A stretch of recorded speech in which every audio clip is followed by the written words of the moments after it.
All right, let's see. So, where we were last time? Okay, so we went over the two different versions of reduce, right? Yeah. Can you switch to light mode? Oh, yeah, sure. Thanks. All right. Is that good right now? Okay. So we went over like two different versions of reduce function, right? And you guys already have some basic idea about like what kind of behavior the reduce function have, right? So like how you actually calculate things around, right? Now, let's take a look at one thing. So we don't have a like some function like .sum on the array of integer or array of numbers, right? So what if we want to define one for the standard library? Because that doesn't come with the standard library, right? So what if we want to do something like, well, actually, let me show you first. If you guys forgot, the nums is a array of integers, right? It's an array from 1 to 10, okay? Now, so what if I want to do some function call like nums.sum? Okay, it's not available yet because well, it's not like defined in the standard library. But what if we want to create one? Okay, so any idea how we approach this? Yep. Oh, Yeah. We can use like an extension, right, and use the reduce. Yes, exactly. We need a extension. Okay. Now we need an extension on something called collection. Okay. And we can have defined a function. Well, first thing you may notice is we extend on collection instead of array. Okay. Collection is different from the array. Collection is a protocol, and array is a concrete struct. Okay. And a lot of things actually conforms to collection protocol, like a string. So string is like a collection of characters, okay? And of course, array conforms to the collection because array is a collection of different elements, right? Now, we extend on the collection. We can have a function called as sum, okay? And it returns something, okay? I'm gonna just let's see, maybe this time just say return int, okay? Now, I just call the reduce, let's see, should reduce this one on the 0 to all the, anyway, I'm gonna do this one. How's the syntax looks like? Ignore the warning right now. Actually, it's an error. Ignore that one. So is that clear for the syntax? So we have the plus thing. We did mention about some operator functions, like greater than or less than before. And this plus is, again, is a function defined in the standard library. So you can add two things up. Okay, it's a function. It's the name of the function. Okay. Now, in this case, I'm going to show you guys the warning. Okay. So it says, well, actually, the type doesn't match. Why is that? Because, so for the collection, it has a associate type. Let's take a look at the document. Let's see whether it's actually in the document or not. It's down below. Okay, here we go. So take a look at the section about associate types. Sorry, the associate types. Now you can see there's one type, associated type, named as element. Okay, so do you guys still remember the definition of the associated type? Like, what kind of behavior it provides? It's basically like the generic type, but you use this syntax on a protocol. Okay, and let me tell you, this elements actually indicates the type of the individual elements you store in that collection. Okay? If you have string, the elements are gonna be character. Okay, if you have an array of integers, the element is going to be replaced by int, okay, during the compilation. Okay, in this case, I'm going to use a special syntax. You may not see that before. Let's say where, okay, I use this element, and this element is defined in the collection protocol, okay, and I do something like this. I'm going to explain this later. Okay, let's get silence this warning and to do something like that. Actually, yeah. So essentially, I use this where keyword to specify some condition. Okay, I said so this element, this type, has to conform to another protocol. It says like this protocol actually means this element can be added up. Okay. Now, as long as this element, this associated type in the collection, okay, conform to this protocol, means the elements in that collection can add like different things up. Then we provide a function named as sum. Okay, and the sum returns. The return type is again the element because we will add different elements up, and the result is going to be the element. Okay, is that clear? Because there are lots of new things. Okay, now I can comment out this one, but this case again, the compiler gonna give you some warning. Okay, because in this case, the reduce actually for the compiler, it kind of expects you to give something well defined in the element instead of an integer. Okay, actually for every element, it has a field named as 0. Okay, essentially means some special 0 data for the element. If you actually go with the integer, it's gonna be 0. Okay, if you go with a double or float, it's gonna be 0.0. Okay. Now this is the function you will have for all the collections. So now we have this one, so we can just call the nums dot sum. Okay, you can take a look at the result. It's 55, right? Is that clear, the syntax? All right. Now, well, you can take a look at another example, okay? Actually, let me print out this data entry here, okay? So data entry here is essentially just a, do you guys still remember the data entry struct? Okay, that's the definition. That's the definition here. So the data entry basically has two fields. Well, first one is index. The second one is a flag, which is a Boolean. Okay, and we also have a data entry array. Okay, which contains 10 or actually 11 data entry in that array. Okay, and for the first 5 elements in that array, we have flag as false. And for the rest of the elements, we have the flag as true. Okay? Now, let's go back to this one.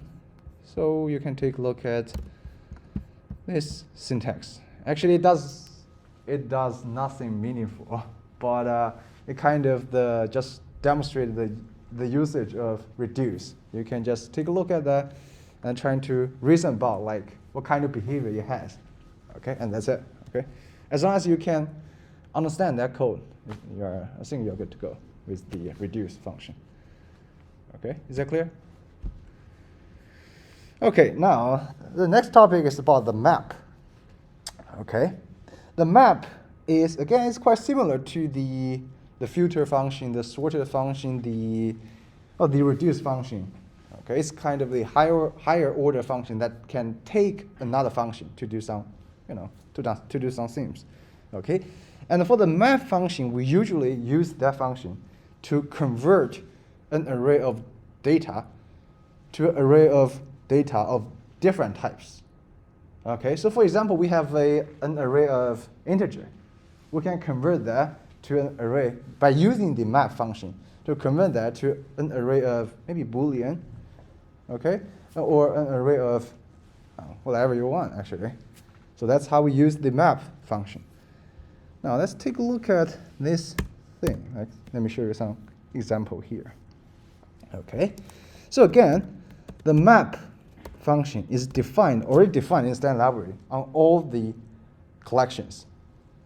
Okay, so the nums, which is an array, and an array which conforms to the collection protocol, has the map function. Okay, so take a look at the signature. So the map function takes another function. That function, the argument it passed in, is a function takes a integer in this case. Okay, and it returns the t here means another generic type. Okay, you can return anything because you want to convert a type to a different type. Okay, it's a generic type. It can be anything. Now let's expand this one. So I'm gonna name this integer as value, or you can name that as whatever name you want. Okay. So this value is kind of like the for loop. Okay. The value means the individual elements in the array. In the nums array. Okay. And for the value, for example, I want to multiply the value by 10. Okay. So before we have a number, so from 1 to 10, right? Now, after we apply the map function, this one returns a new array of integers. Okay, and the integer is gonna be, each individual element is gonna be multiplied by 10. Okay, let's take a look at this thing. Now, is that clear? Now we get it like 10, 20, 30, 40, 50, right? All right, that's how we use the map. Okay, now I can show you guys another example. So what if we want to apply the map on the data entry array? Okay, and I'm gonna call that as data entry, which is the argument passed in. Okay, now this time I want to extract the index field from each individual data entry. Okay, so what if I just want the index? Okay, I can see data entry dot index. Sorry, data entry dot index. Let's take a look at the effects. Okay. Okay, now you can see I take all the index out. Okay, because for the data entries, which is an array, it contains 11 elements, which has index from 0 to 11. Okay. Now I convert that to before it was an array of data entry. Okay, that is struct. Okay, data entry. Now we convert that to an array of integers because we extract the index out. Okay. Is that clear? Any questions so far? Okay. Now again, we can use key pass here. Okay. For example, again, we want to achieve something similar to this one. Okay. We can do something like data entry map, and we pass in a key pass. Let's take a look at this thing. Okay. So you're gonna say, first loop through all the elements inside these data entries, which is an array. Okay. And for each individual element, we take the index. Okay. This is key pass. Okay. The dot index means we're gonna use the index field in each individual element. Okay, is that clear? Okay. Now, let me show you something else. Another example of applying the map function on the data entries. Okay. In this case, actually, let me see. For example, I want to, so if the element, the data entry, the individual element in the array, okay, the element has the flag as true, I'm going to take the index out. Otherwise, I'm going to just return a nil. Okay, how do you program this? So I'm going to say if the data entry dot flag, if it's true, okay, I'm just going to return the data entry dot index. Index. Here we go. Else, we're just going to return nil. Okay. Actually, right now, the compiler just gonna give you some warning, okay? Because right now it has some trouble to figure out what kind of type you want to return, okay? Usually you can, well, when this kind of thing happen, you can be explicit about the return type in this closure. This case, I'm gonna return I'm gonna let you guys guess, so what kind of type we're gonna return in this case? Integer? Integer? I guess. Okay, so what about the nil? Yes, optional integer. Okay, so the return type is gonna be something like that. Okay, actually it is integer, but in the else branch we're gonna return a nil, which is gonna be the optional, right? And in this case we're gonna return unified type, which is called optional integer. Okay, the integer is wrapped inside the optional. Now here we go. That's how we make things work in this case. Okay. Oh, by the way, are you guys familiar with this one, this syntax? Any question on that? So does the syntax make sense? So this one is the, let me see. So you use so first thing is this one is a closure, right? And then you use the in keyword to separate the signature of that closure and the body of that closure, okay? And this one is the signature of that closure. This one is it's the elements put that into the closure, and the type should be data entry. Okay, you can mark that type if you want. Okay, and after the key arrow, it's a let's see what's. Actually, I don't think you can. Yeah. This one, right? Yes. Yeah, that works. Okay, yeah, you have to put, if you want to do the type annotation, yeah, you have to put that into parentheses. Yeah, good catch. Okay, and after the arrow key, it's gonna be the return type of your closure. Okay, so in this case, when the compiler has some trouble to infer your return type, you're gonna be explicit about that. Okay.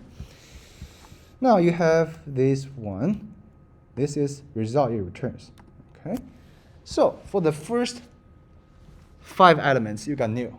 Okay, and for the rest of the elements, you got the index from 5 to 10. Okay. Now the thing is, what if we don't want the nil? Okay, what if we just want the index which has a flag as true?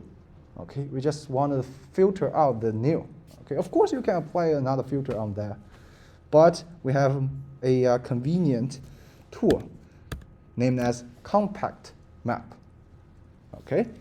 Now again, we're just gonna copy paste this thing to here. Okay, and this time let's say compact map. Here you go.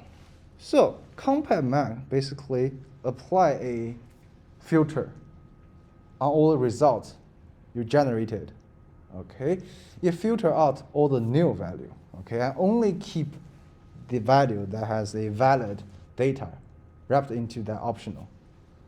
Okay, in this case, by using the compact map, you can just get the number from 5 to 10. Okay, all the nil is filtered out.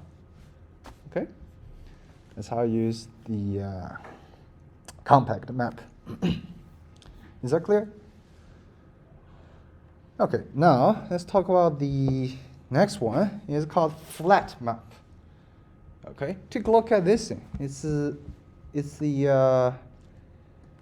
2D array. Okay, a nested array. Okay, so in that array, we have 3 elements. Okay, and each element is another array. Okay, and that array takes a number of integers in this case. Okay. So what if we want to just maybe add 1 to each individual element okay, but return just a 1D array. So in this case, I want to get a 2, and I will get a 3, and a 4, and a 5, and a 6, and a 7, and 8, and 9, and 10 in a 1D array. Okay, we want to flat that kind of array. So we're going to use the flat map. Okay, again, we're going to call a flat map on the nums. Okay, again, it's defined in the standard library for all collections. Now, we can have nums. In this case, I'm going to say nums.map. And I'm going to use this shorthand notation here. Okay, so few things to mention is, first, this num, the type of integer. Wait, I put the wrong name here. Okay, the nested num. So first thing is, this nums here actually represents the individual array. Okay, so it's gonna be this one, and it's gonna be this one, and this one. So it's an array. We can take a look at the type of this thing. You can see it's array of integer. Okay, and you can apply another map on that array. Okay, so is that clear about like what kind of behavior it has this line? Right, so basically add 1, okay, with a shorthand notation here using the dollar sign. Okay, and when you return the results internally, the flat map gonna, well, as the name suggested, flat the array, flat the nested array. Okay, and return a 1D array. Take a look at this thing. Okay, so now I have a 1D array. Okay, with all the elements. Okay. Now let's take a look at how to chaining higher order functions. Well, this is another example here. You can take a look at that one. Again, it's kind of stupid. It does nothing meaningful, but just kind of demonstration to show you guys we can chain different higher order functions together. Okay. Is that clear? Like how the syntax look like in this case? So we're gonna apply a map on the nums and apply a filter after the map, and apply a sorted after the filter, and apply a compact map after sorted. Okay. Now, let's see. So we have been using the filter, right? So what if you want to, so how about like we define our own filter function? Okay, let's take a look at this signature here. This one, I'm gonna remove this one. Take a look at the signature, okay? So we're gonna define a filter function named as myFilter, okay? And it takes 2 arguments. First argument is the data we want to operate on, okay? And second argument is the function we take, okay? Is that clear? The signature, and returns an array of integer. Right? It's how filter works. Right? All right. So in that body, okay. First, we're gonna create a empty array. Okay. Sorry, the empty array to store the results. Okay, the results after applying the filter. Okay. Essentially, for the filter, it basically just it's a for loop, okay, to loop through all the elements in one array, okay. In this case, we want to loop through the data, okay, which is an array, okay. And I'm gonna call the is included, which is the function we passed in to use. We use that function to judge whether we want to include that data or not, okay. So we call this function, and we pass this element in, okay?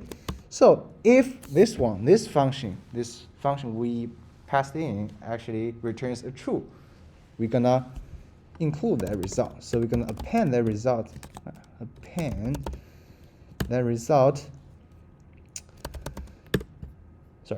elements into our results array, okay? And eventually, we're gonna return the results. Okay, is that clear? Okay, so now we have our own filter. Okay, so we can call the function on our data.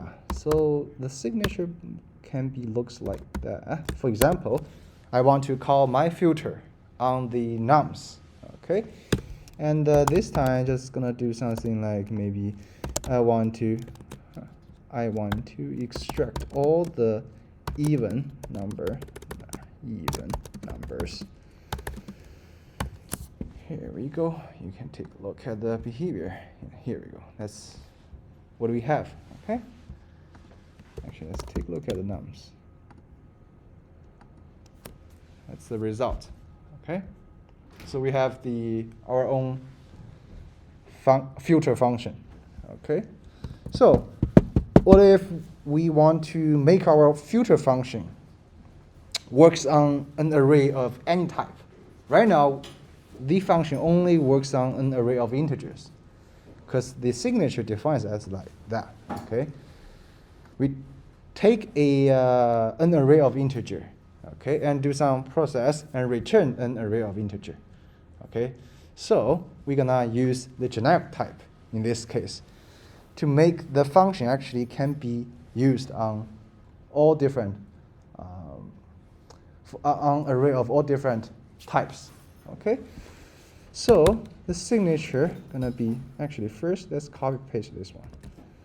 Okay, now first thing we're gonna declare a generic type. Okay, here something called element.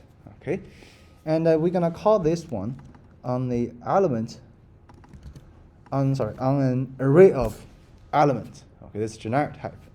Okay, and this function is include function. Again, gonna take an element. Okay, and return a boolean. And the entire function gonna return an array of elements.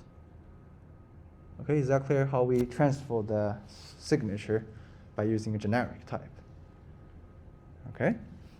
Now we also have to apply this one to here because this time we want to have an array of result which includes different element.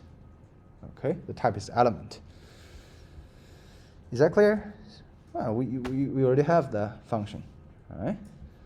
So right now you can apply this thing on all different. So for example, we have doubles. Maybe doubles. We can have a doubles like 1.1, 2.2, whatever. We can apply my filter on this one. We'll play on doubles. Okay. Element or whatever. You can do something operation like maybe it's less than 1.3, whatever. You can take a look at this thing.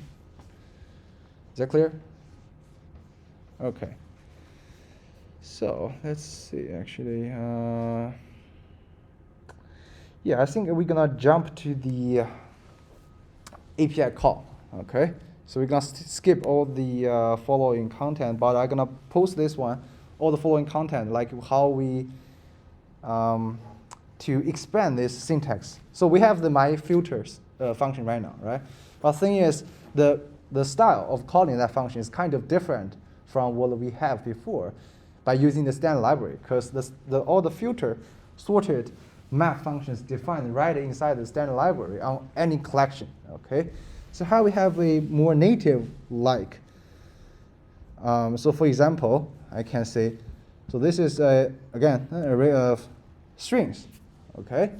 So what if we want to do something like that? So this is a variable. We have something called programming language as an array. So I want to just call the dot my filter right upon the array, okay? It's more like native-like syntax.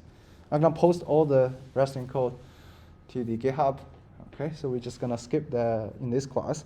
We're gonna jump back to the web API. Okay, so just let me see. So we're gonna talk about like majorly 4 topics. First is some concepts and terminology on web API, and we're also gonna take a look at what kind of what's JSON and how to map JSON to Swift struct or class. Okay, Then we're gonna talk about how to initiate a API request to the server and how to parse the JSON that returned from the server, okay, to an object in Swift. Okay, so first thing, there's two concepts here for the web API. So first, API stands for the application program interface. I guess most of you already know that, right? And the web API means, well, the API, well, provided by the server, okay? So it's an interface where you can retrieve or update data from the remote servers, okay? And nowadays, most web APIs are still using the HTTP protocols as the fundamental data transfer layer protocol, okay? Just some concepts, it doesn't really matter. Anyway, so there's other two concepts. First is REST, okay? REST stands for the representation state transfer, okay? So the REST thing is kind of like the, well, the, what's that? Like architectural design pattern I mentioned before. It's more like a guideline, okay? It's not really something, well, it's just a fancy name, okay? So it has some definition, some constraint, okay? As long as your API, your web API kind of conforms to the constraint, you can call your API as a RESTful API, okay? Just some basic concepts. Okay, now let's take a look at RESTful API. So as I mentioned before, most RESTful API nowadays are still using the HTTP protocol for data transfer, okay? However, the RESTful API are not always linked to the HTTP protocol. You can use other transfer protocols such as FTP if you want. And in this course, we're gonna only introduce and use web APIs that use HTTP protocols, okay? So from now on, in this course, you can always assume you're gonna use the HTTP protocol for the web API communication, okay?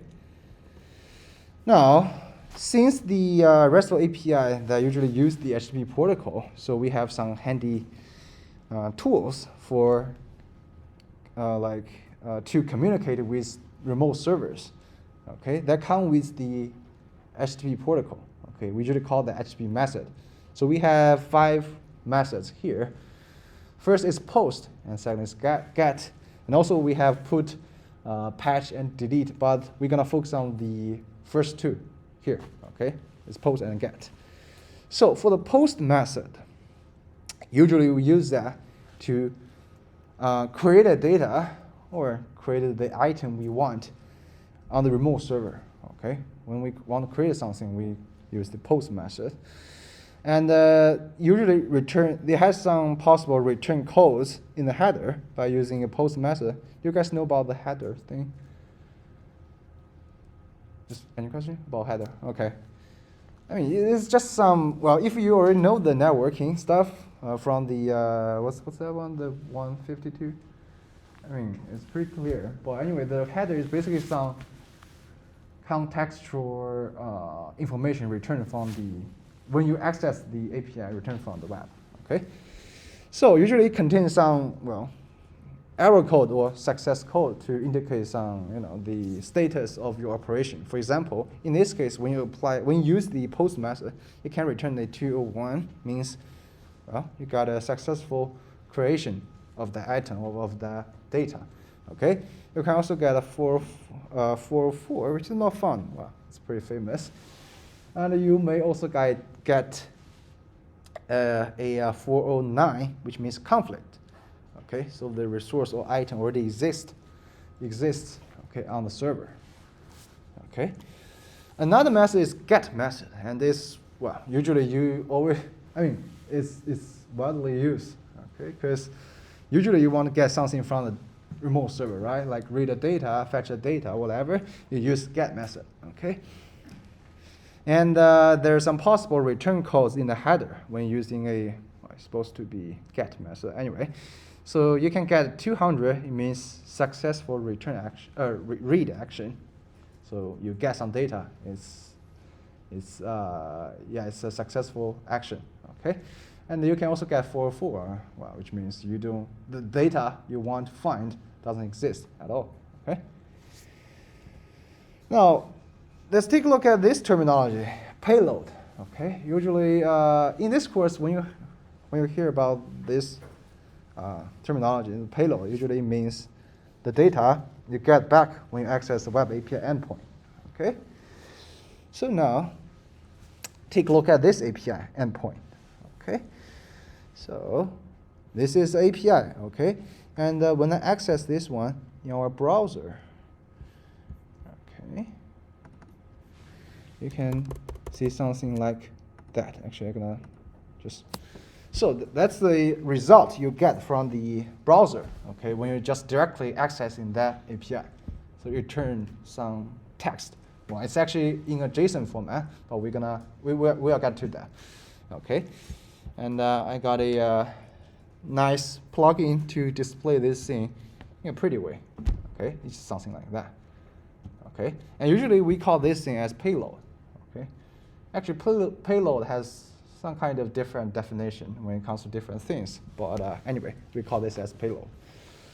Okay, now let's go back to the slides. Where is the? Here we go. Now, what about queries? So what does that for? So what if you want to pass some parameters to some API? Well, but first thing is your API has to support this operation. Like it can take arguments, it can take parameters, okay? So before you do something like that, you have to go to the online, check the documentation or the official documentation of your API, okay? To make sure you actually can take some arguments, some parameters, okay? And for example, I previously checked the documentation of this API, and I know it can take one parameters named as animal type. Okay, and it can take the value as cat. Okay, in this case, essentially, I say I wanted to access this API, and also this API actually returns some fun fact about cats. Okay, and this case, I just say the animal I want to get is cat. Okay, I use this question mark to separate the base URL and my queries. Okay, and the name here, animal type, animal underscore type, is something gonna be on the document. Okay, it's the name of the parameter. Okay, and after the assignment symbol is the value of the argument I want to query on. Okay, is that clear? Now, what if I want to combine multiple parameters? Okay, well, first of all, it has to be supported by your API. Okay, you can use the symbol to combine different parameters. In this case, that API support both animal type and how many data you want to return. Okay, you can do something like that by combining two query parameters. Okay, now take a look at this one. Okay, this one, in this case, we do combine two different parameters. Okay, so we can open that in our browser. Okay, and this time you can see it returns two elements here. Okay, that's how you specify the queries. Okay, how you're passing parameters to a web API. Okay, is that clear? Awesome. So, JSON. So all the payload, all the information you see from the web API, usually it comes back as the form of JSON. Okay, and JSON stands for the JavaScript Object Notation. Okay, so the screenshot on the left is that's the payload we saw before when we accessing the example API. Okay, and this is a JSON format. Okay, in the JSON you can see it kind of structured like it has a nested structure. Okay, indicates different fields and all the nested fields. Okay, now why we use JSON? Okay, why JSON is widely used in the modern browser or modern like networking stuff? First thing is it's human readable. Because, well, let's take a look at the previous one. So you can see, well, it's pretty clear. We can read the text, okay? And it has a kind of nice structure, okay?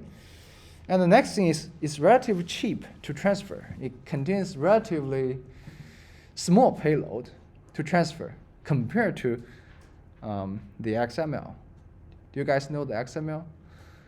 It's kind of like, yeah, it's kind of like HTML stuff with tags, okay? But it has lots of redundant tags, so it kind of takes more space during the transfer process.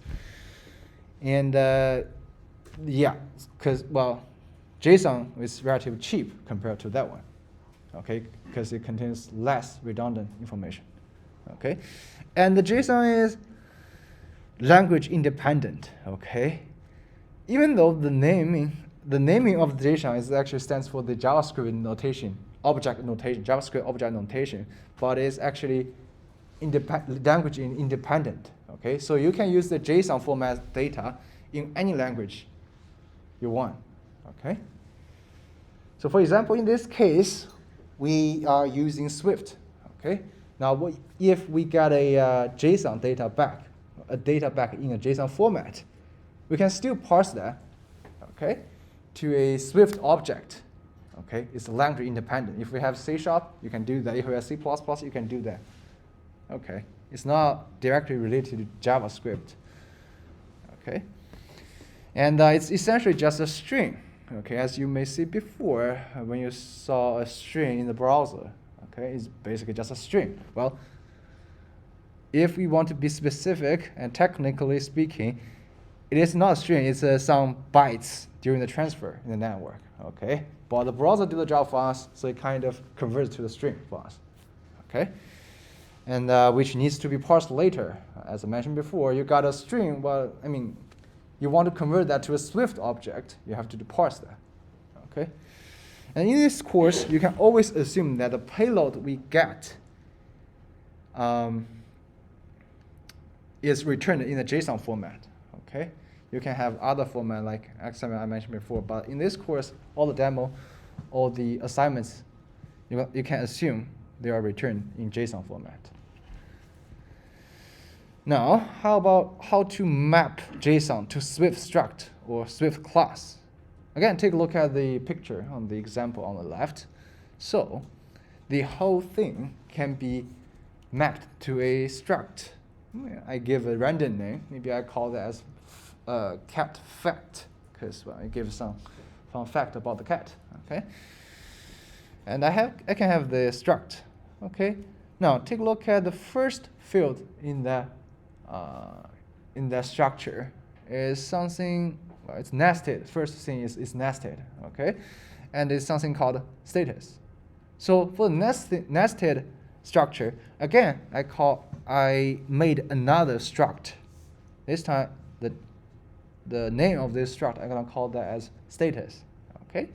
And it has two fields. First field is verified, okay? And second field is sent count, which is corresponding, exactly the same text as returned in the payload, okay?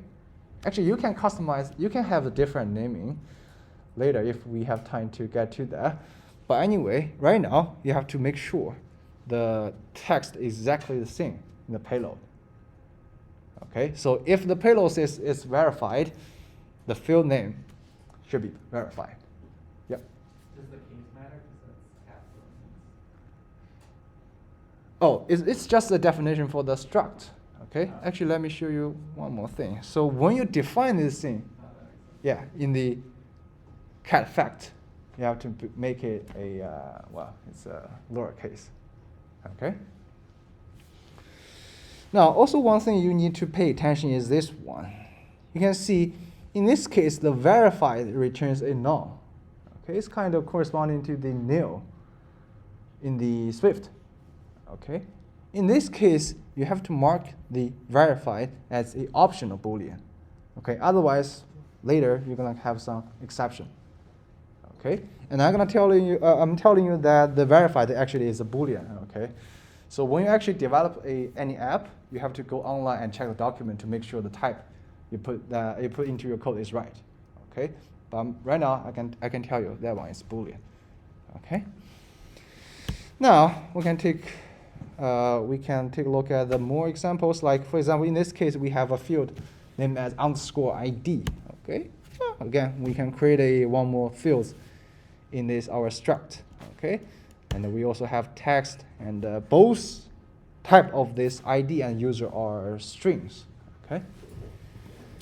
Now, you can also generate the struct or class using some third-party tools. Well, because you can save lots of typings. Usually, you have to type all these things manually, right, based on the pattern you observed in the payload. But you can also use some third-party tools. For example, you can use a QuickType, which is a handy tool to do the conversion for you. Okay, you can just go to Google and search whatever tool you want to use. Okay, there are lots of tools online. Okay. But I mean, I have to mention, like, you have to pay attention when you're using these online tools, okay? Because the type annotation usually, I mean, not usually, but sometimes the type annotation can be a little bit off, okay? So, because when you do some online tool, you only infer the type from the data you give it to them, okay? For example, you copy paste the payload, okay? These tools kind of observe the pattern, but it doesn't really actually reflect all the different cases. Okay, anyway, just pay attention to that when you're using some third-party tools. Now let's take a look at how to initiate API request. And the first topic is the URL. Okay, we're gonna just finish this slide. So the URL is the struct defined in the Apple standard library, and the library actually is named as Foundation. Okay, the Foundation is really the fundamental library in the Apple's ecosystem. And you can take a look at the URL to see the full document. But usually we just use this one, this initializer here. Okay, it takes a string, okay, and form a URL. Okay, and this initializer returns an optional. Okay.